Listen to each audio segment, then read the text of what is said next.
کہ this is the right time for everybody, اس میں کوئی ایج نہیں ہے. اور بلکہ میں سمجھتا ہوں کہ جو لوگ قرآن پڑھ چکے ہوئے ہیں، جو اپنی زندگیوں میں کافی عرصہ قرآن پڑھتے ہیں، وہ ایک دفعہ لکھ کے تو دیکھیں، پھر ان کو کئی اور چیزیں نظر آئیں گی جو وہ پہلے کبھی دیکھ نہیں سکے. ٹھیک ہے جی. جزاکم اللہ اسنذہ. میں سمجھتا ہوں یہ ایک بڑی موٹیویشن ہے ہم سب کے لیے کہ ہم سب جو ہے وہ، کیونکہ مقصد تو ہم سب کا ایک ہی ہے کہ اللہ تعالیٰ کی محبت حاصل کریں، قرآن کریم کے ذریعے قرآن کریم سے محبت حاصل کریں. اور جیسا کہ شروع میں نے عرض کیا تھا کہ یہ دونوں چیزیں جو ہے آپس میں ساتھ ساتھ چلتی ہیں. تو اس کی ظاہری محبت ہے، اگر وہ ہم قرآن کریم سے کریں گے، قرآن کریم کو عزت دیں گے، حضرت مسیح صاحب نے فرمایا کہ آسمان پر عزت پائیں گے. اور عزت جو ہے وہ مختلف طریقے ہوتی ہے، یہ بھی عزت ہے. حضرت مسلم رضی اللہ عنہ نے 4 بنیادی چیزیں فرمائی تھیں جو ایک چیز کی پرفیکشن ہونے میں، مکمل ہونے کے لیے ضروری ہیں، جو علل اربع جو کہلاتی ہیں. اس میں ایک ہے علت صوری، یعنی اس کی جو صورت ہے وہ بھی مان وغیرہ کے لحاظ سے وہ بھی ٹھیک ہے، لیکن جو صورت ہے اس کی وہ بھی پرفیکٹ ہو. اور اگر آپ غور کریں اس پہ تلاوت کرتے وقت، پہلی بات تو یہ ہے، میں سمجھتا ہوں حضور انور نے فرمایا کہ کم از کم 2 سے 3 رکوع کم از کم ہر احمدی کو تلاوت کرنی چاہیے. یہ حضور انور نے فرمایا ہے. تو آج سے اگر ہم سب ارادہ کریں کہ آئندہ جو ہے جب بھی ہم نے قرآن کریم کو کھولنا ہے 2-3 رکوع ہم نے پڑھنا ہے، ساتھ ترجمہ بھی پڑھنا ہے، لیکن آئندہ سے اور زیادہ محبت ہم اس طرح حاصل کر سکتے ہیں کہ اس کی صورت پہ بھی ہم غور کریں، کون سے الفاظ اللہ تعالیٰ نے بیان فرمائے ہیں، کس طرح جو ہے وہ اس کی ترتیب رکھی ہوئی ہے، اس کی خطاطی کیا ہے. تو اس سے اور زیادہ محبت جو ہے وہ انشاءاللہ میں حاصل ہوگی. ہاں جی، ایک سوال کسی بھائی کا ہے. السلام علیکم. ماشاءاللہ کافی زیادہ نالج آپ سے سننے کو ملا ہے، اور بہت اچھا لگا ہے کہ بعض کا بندے کے پاس فری ٹائم ہوتا ہے تو وہ اس جگہ ٹائم جو ہے وہ اسپینڈ کر سکتا ہے. تو میرا سوال جو ہے وہ یہ ہے کہ ہمارے جو نوجوان ہیں، خدام ہیں، جو یونیورسٹیز جاتے ہیں، اسکولوں کالجوں میں جاتے ہیں، اگر یہ مشق کریں اسی طرح خطاط بننے کے لیے یا قرآن کریم سے جو محبت ہے، تو آیا بیچ میں ان کی یا یونیورسٹی ابروف بھی، یعنی کہ دونوں چیزیں ساتھ ساتھ، یعنی کہ ایک ادھر بھی جوش ہے اور ایک ادھر بھی جوش ہے، تو پھر ایک رزق کا بھی ہے کہ پھر بیوی بھی ہے، تو پھر کیا مطلب کہ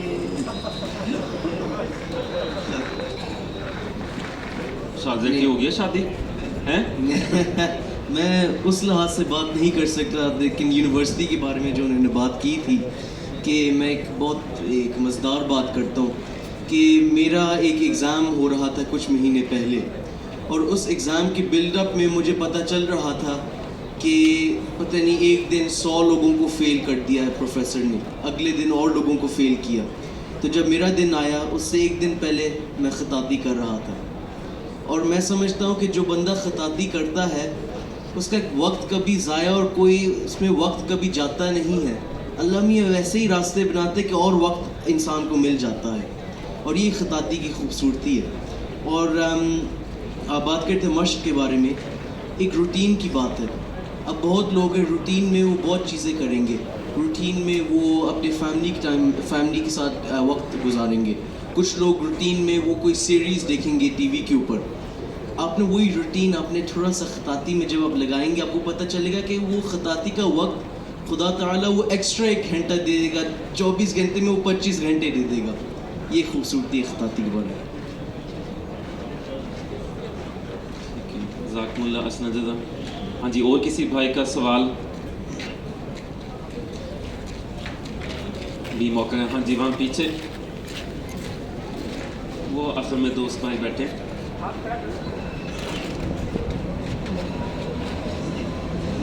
اور بھی کسی کے ذہن میں سوال ہو؟ باقی محترم رضوان صاحب انشاءاللہ ہمارے اجتماع پہ یہاں پہ موجود ہیں، اور ان کی نمائش بھی ہے، وہاں بھی آپ ضرور وزٹ کریے گا، اور وہاں بھی باقی جو آپ بات چیت کر سکتے ہیں. جی وعلیکم السلام.